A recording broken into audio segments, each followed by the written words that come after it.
Good morning, Royal We Fellowship. Let's go ahead and open up in prayer, and then we'll get started with today's teaching out of Genesis. We're going to continue on.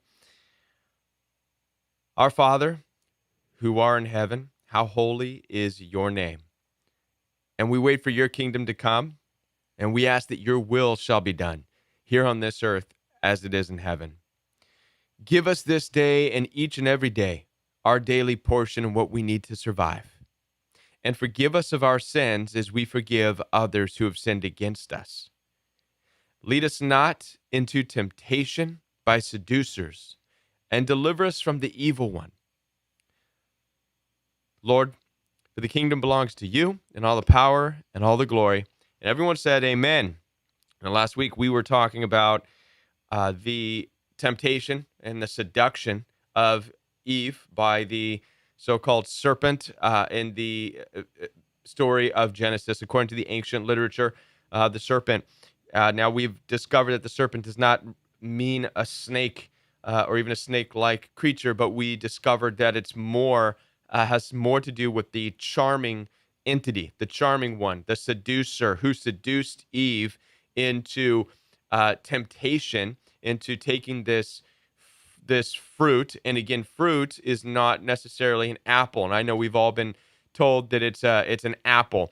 What we really understand about the tree, or the fruit, as we call it, of the knowledge of good and evil, is that it's just that it's something that you can take in. It's something that you can understand, you can consume, you can associate with, that brings about the knowledge of good and evil. And this is something that prior to this situation that Eve found herself in, and then also Adam joined in with the charming one, with the seductive one. Prior to that, the knowledge of good and evil did not exist in the garden.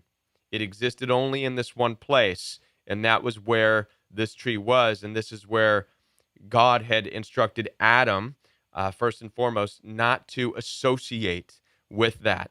All right. So God had given that instruction, and they happened to partake in that. And we talked about that last week, the seduction process. We talked about how narcissistic abuse and toxic individuals uh, have a way in our lives of becoming very seductive. They can charm, they can allure you off of your path in life, right? And this is not all cases. This does not account for parents and family dynamics, but this can definitely be applied to strangers that you meet. It can be applied to certain boyfriends, certain girlfriends. It can be applied to coworkers. It can be applied in all different areas that you and I have experienced in life, where we were on one path, we were going down one way, and we came face to face with the charming one, with the deceptive one, with the seduction of the seducer. And we were seduced in one way, shape, or form off of our path, off of where we were headed in life. And we were seduced into having our eyes open to something else. And for a lot of us, it lost the path that we were once on. And now we're going to see narcissism continuing on in this story. We're going to see narcissism and how this understanding of right and wrong has now seeped into a different form of narcissism into the ancient literature and into the main characters of the story, Adam and Eve. We're going to see how narcissism plays a role in uh, the understanding now and the gaining, if you want to call it a gain, of knowledge of right and wrong. So let's go ahead and open it up. We're going to be looking still in the book of Genesis. And what we're going to do is we're going to go ahead and read Genesis chapter 3. We're in Genesis chapter 3, and we're going to pick up with verse 7. Picking up with chapter 3, verse 7. Now, this is after the seduction had taken place.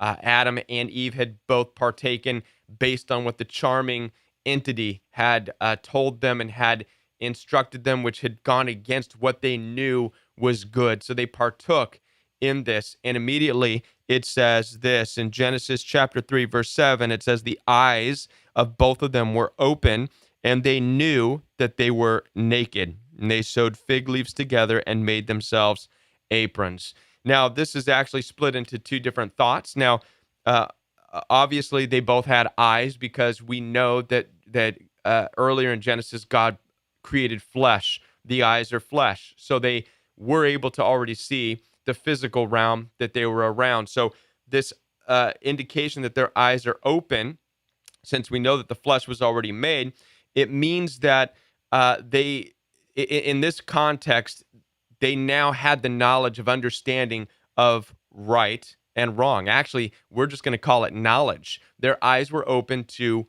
knowledge. This is important. Knowledge and understanding didn't exist prior to this. There is no need for knowledge in a realm where things are simplified, when things are perfected and made simply. They existed. They had a mind. Obviously, we've talked about that before: soul, mind, and heart. Right, the natural, perfect creation. That's the image of God. But there was no need for knowledge. So what is knowledge? If we look at the definition of knowledge, knowledge is the fact or condition of knowing something through experience or association. So now they now have an experience and an association with something that now brings about knowledge. This is the eye-opening. The eye-opening has to do with this newness of knowledge. Knowledge. How many of you would say that knowledge sometimes can bring about just a sense of evilness with it? We now require knowledge in order to even survive in this world. Am I right? And this isn't how it always was. Knowledge is a part of what our justice system relies on. Facts and knowledge. We have to dig for answers. We have to find things. We have to find truths. And all this is centered around knowledge, right? So that we can have a justice system. None of this existed at the time before they partook in the understanding and the knowledge of good and evil. There was no knowledge. This is the point. Do you follow me? There was no need for knowledge. There was no need for fact finding. There was no need for digging for answers. There was no need for any of this stuff in the initial image of God that was created. But now, watch this, because of knowledge, and I'll tell you what, we are bombarded in today's society and culture with trying to find more knowledge, aren't we? I think there was a famous YouTuber who blew up, Ty Lopez. I mean, he made a commercial, blew everybody's mind, right? You know what I like more than my Lamborghinis? Knowledge. I've got 5,000 books and I read them all, right? Knowledge, digging, searching for what? Searching for a way to try to live a better life, and nowhere, no life that we will live will ever compare to what was there prior to the gaining of knowledge, if you want to call it gaining something. As we can see in the ancient literature, according to what the ancient people are trying to tell us, is that knowledge is actually a loss. We suffered a huge loss by trying to gain knowledge. And people ever since this time have been trying to gain knowledge to regain what's been lost, but knowledge will never compare because knowledge introduces good and evil. Now, that's on a side note, but I hope that you can ingest that, and as I have ingested it just now speaking about it. Now we see three things now what they have this new knowledge in their existence that wasn't there prior. We see three things, and I call these things narcissism personified for the first time. We see the result of knowledge. We see the result of narcissism. We see the result of wrongdoing. And to varying degrees, these are things that we are all guilty of. What we find in toxic relationships and narcissistic abuse is that these things have grown and become so powerful and so dominant that you and I have become face to face with it. And I'll tell you at the end why you and I have become face to face with these things. So the first thing that we're going to see that that Adam and Eve both did with their new knowledge, right, is that number one, they hid. They hid. Once they received this knowledge, they hid themselves. They became consciously aware of their own doing. This is what knowledge does. They became consciously aware of their own doing now.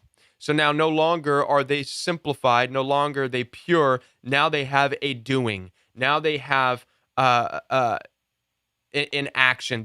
Now they have an association with a difference, a different way of thinking, a different way of viewing things that did not exist before. And the very first thing they did was hide. They ran and they hid. Adam and Eve, they sewed for themselves some fig leaves, covered certain parts of their body. The significance of that is interesting, and we're not going to get into the significance of them hiding their private parts, but we are going to get into them running and hiding. Now, how many of you in your own life, when you have messed up or have done something wrong, you didn't quite want other people to know about it?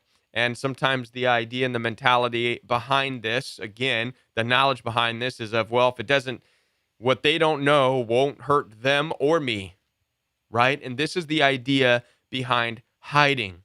Now, this has been practiced and practiced and practiced so long, and it's been used and used and used, that now hiding has become something that is just done in plain sight. And we see this with narcissistic abuse, with toxic individuals, that, again, Adam displayed this very thing. He hid. How many of you have seen this firsthand in your relationships with toxic people? They've done something in plain sight, yet are hiding. They're hiding from wanting to talk about it. They're hiding from wanting to share about it. Oftentimes, you just want to get some answers. Oftentimes, you just want to say, hey, what's going on? But they're hiding. And narcissists are just experts at running and hiding from the things that they've just done right in front of your face, but they want to run and hide from it. So this is not new. What we see in narcissism and toxic relationships is not new. It was a part of what Adam and Eve began. As their eyes were open to the knowledge of right and wrong, it became the very first thing that people do when consciously they are entering into that association with right versus wrong. Okay? So hiding.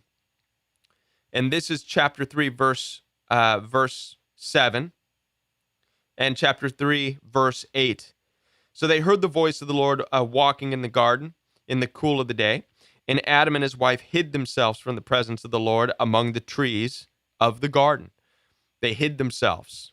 They did not want to confront their new understanding of their knowledge of right and wrong. It's easier to hide. Now we're going to go on to verse 9. And the Lord God called unto Adam and said unto him, where are you? Now this is an important one.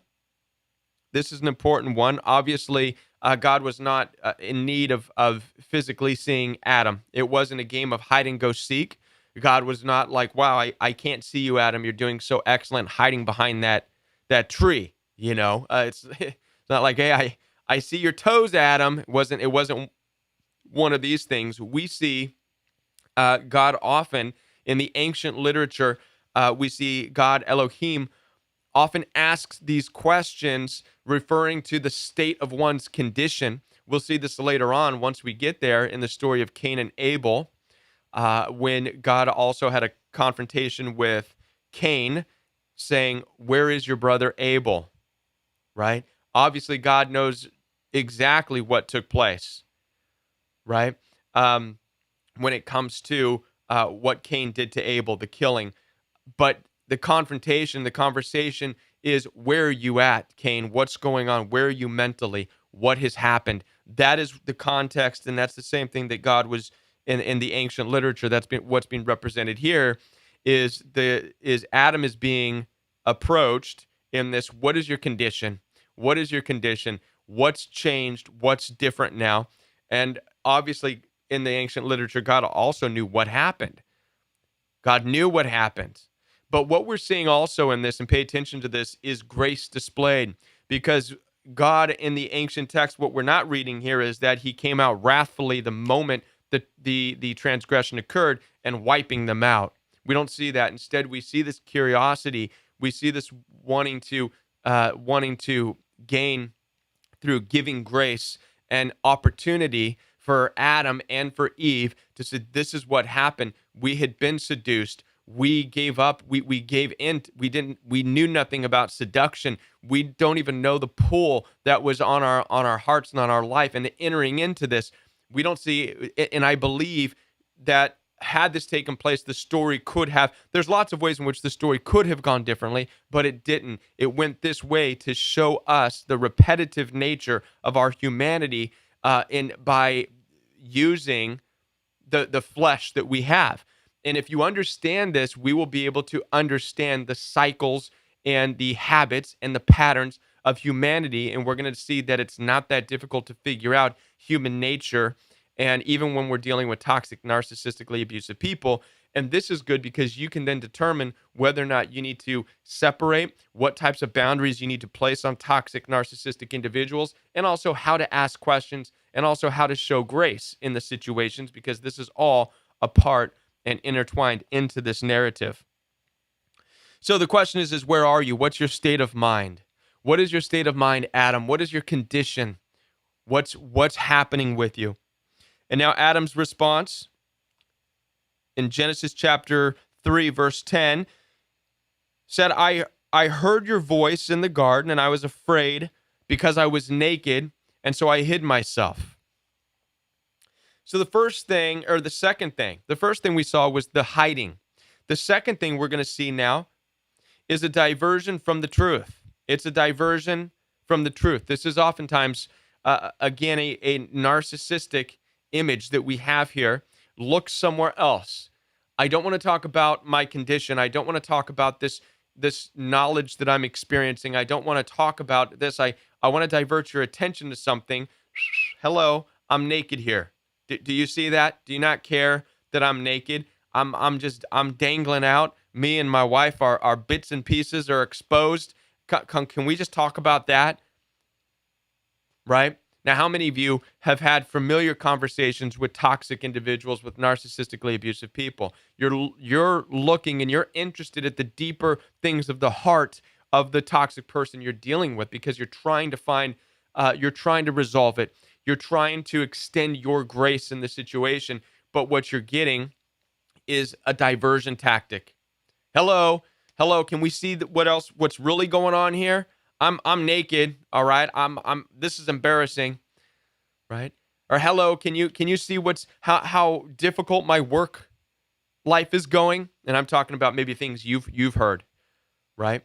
From in toxic relationships. Hello, can we talk about how hard of a life I'm dealing with? Can we talk about how I have this going on? Let's not talk about what's going on in my mind and my heart right now and how I'm treating you, and let's not talk about that. Can we talk about these other things? Can we talk about what we can physically see? You're getting too deep. You're getting too deep. So in this, so we see right away that this action that we see of toxic narcissistic people, once again, is there in the beginning, personified in Adam. The very first the second thing. First thing is to hide, like we said. The second thing is to now divert. We don't want to talk about what's really going on. I don't want to talk about this new knowledge. I don't want to talk about what's really going on. I want to talk about the fact that I'm naked. Can we just take a moment to address that? And it's not just a moment. For narcissism, what that moment represents is, can we leave alone what I don't even understand just took place? And now it's important to understand that in narcissistically abusive people, and I'm sure you've heard this time and time again with other channels, is they don't really understand what it is they're doing. Yes, they know that it's wrong. Yes, they know that it's hurtful, but they don't understand their own why. And this is where we see, Adam and Eve in the beginning. They don't understand the why. They knew the whole thing just took place. Life as they once knew it is about to be over. They don't know why, but they do know what they're doing. They do know that it's wrong. And basically, God is extending even more grace throughout this. Let's continue to read. God answered Adam and said, in the ancient literature here, who told you that you were naked? Have you eaten from the tree which I commanded you that you should not eat? And so he challenges Adam and says, Adam, basically he says, he's saying, listen, you're putting a lot of effort into hiding and to diverting the truth when really all you need to do is just come out. Just tell me what's going on. Tell me what your condition is. Tell me what your state of being is.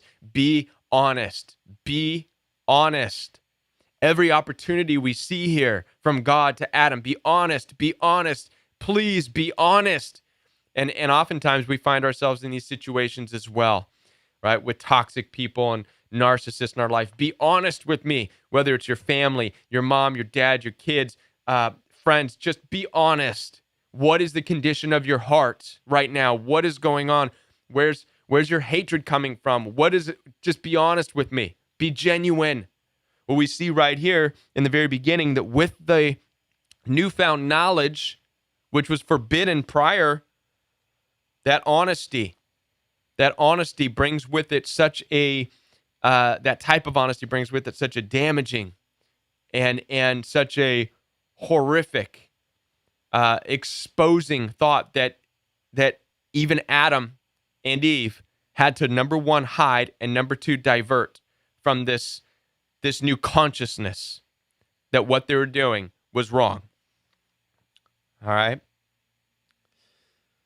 Now, I want to continue on with just the hiding, or not the hiding, but the diversion.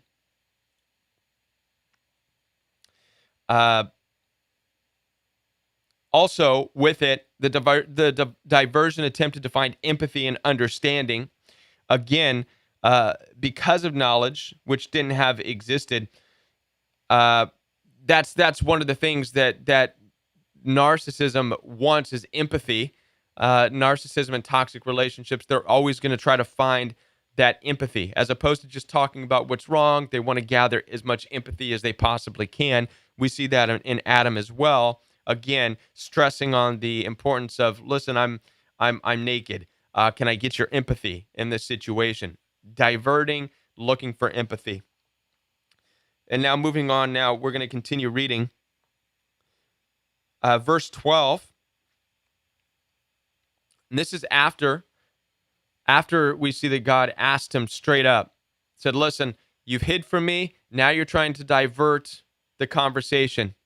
I'm going to straight up ask you, did you eat of the tree of knowledge, which I commanded you not to eat? Straightforward question. Now watch this. This is the third and final thing that we see narcissism being persona being embodied for us.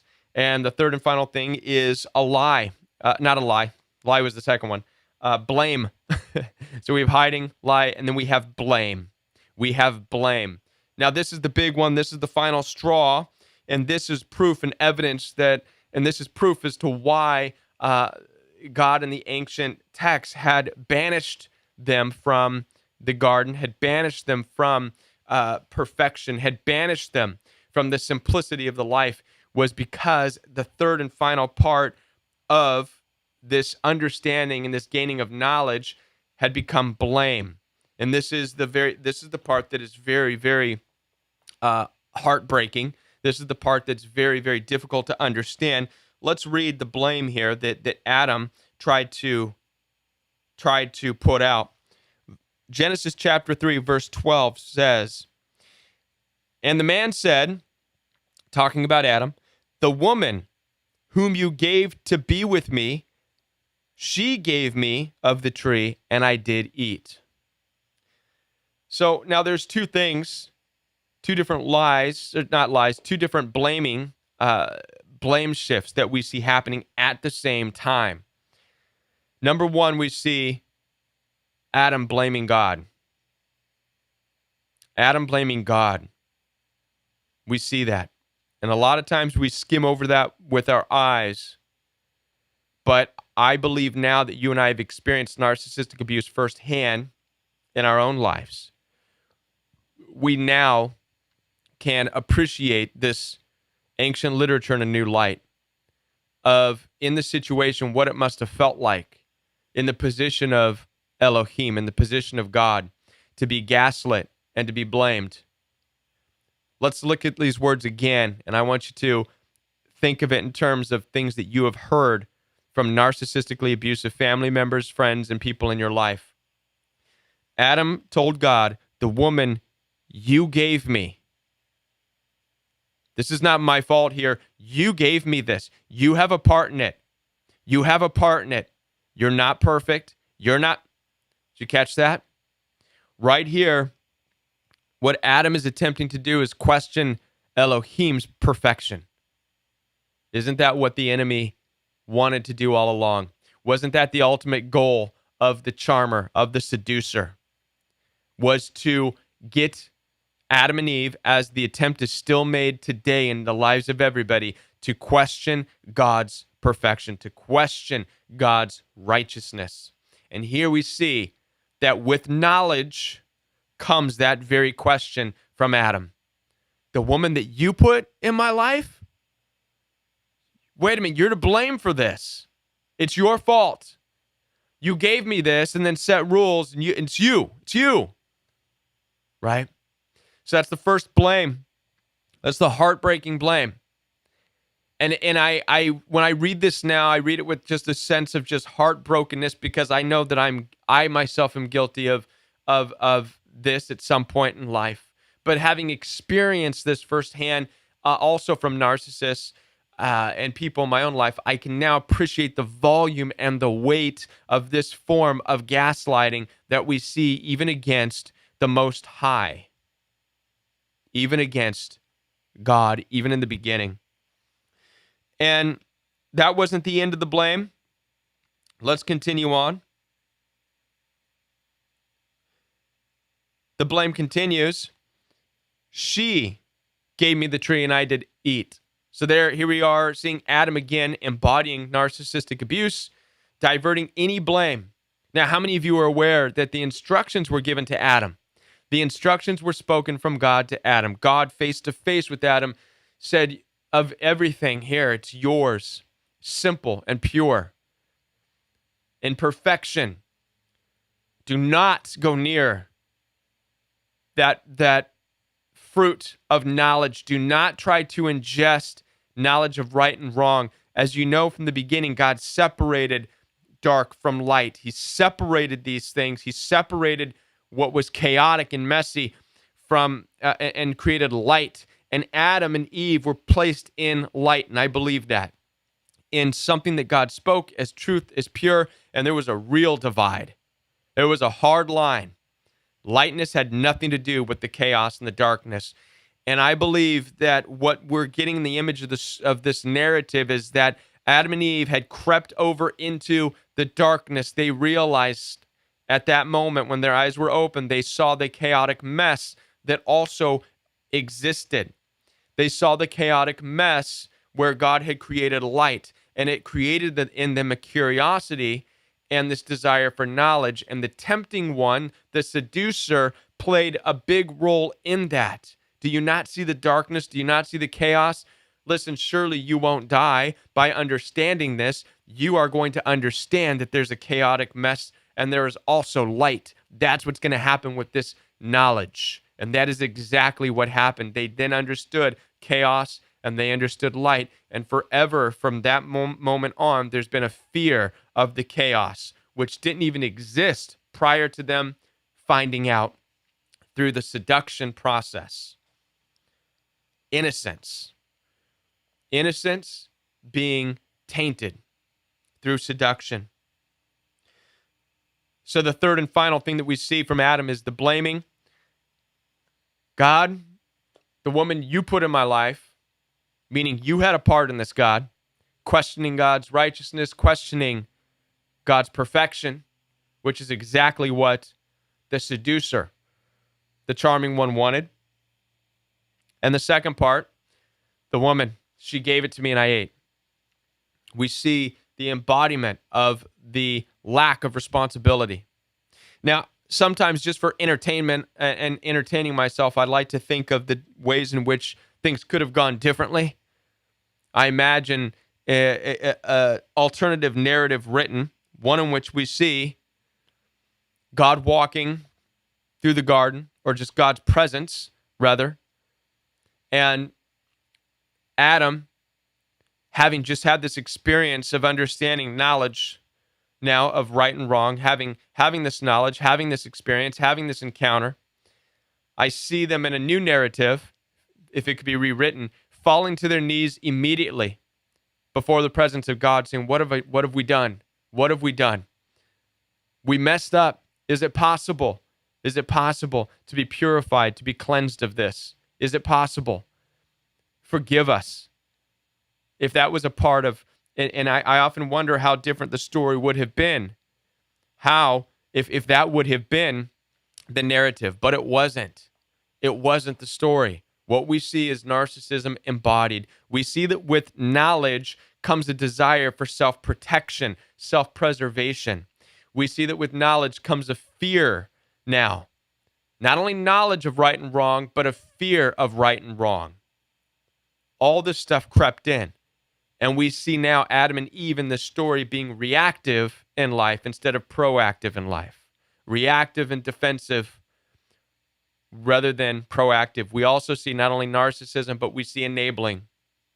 As Adam enabled Eve, Eve then enabled Adam. They both enabled each other in the situation. And so these are the three things that we see. And so these are important to understand. If you want to know the cycles of toxic relationships, of narcissism, if you want to see and understand the cycle of how everything is laid out, it's right there from the very beginning. We can see that in toxicity, in narcissism, it's embodied by different and various cycles of wanting to hide from the truth, wanting to hide from the conscious understanding of what's going on, the truth about how they're really, of what they're really experiencing. We see the hiding from that. Second thing we see is lies and diversion. Rather than talk about the truth, rather than try to get back into the light, the next step is to try to lie and divert to something else. Let's talk about something else. And then the third and final thing we see is the blame, the gaslighting of a situation. It's, you want to talk to me? What about what you, it's this, it's what you brought into the situation. Right? So I want to read real quick the Ephraim, the Syrian, what he had to say. If I can see this real quick here. So Ephraim the Syrian, one of the founding fathers, had said this once again, and this is talking about the third and final attempt that Adam made to find blame with God and with Eve. Once again, Adam failed to confess his fault, laying the blame on the woman who was like him. The woman with whom you provided me gave me of the tree, and I ate. I myself did not approach the tree, nor was it in my hand which presumed to stretch out for the fruit. This is why the apostle too says, Adam himself did not sin, but Eve transgressed in the commandment. But if he gave you a wife, Adam, he gave her as a helper and not as a harmer, as someone who receives instructions rather than as one who gives orders. This is important to understand here. Now, this is not to say that women are not as to be equal with men or above women, none of that stuff.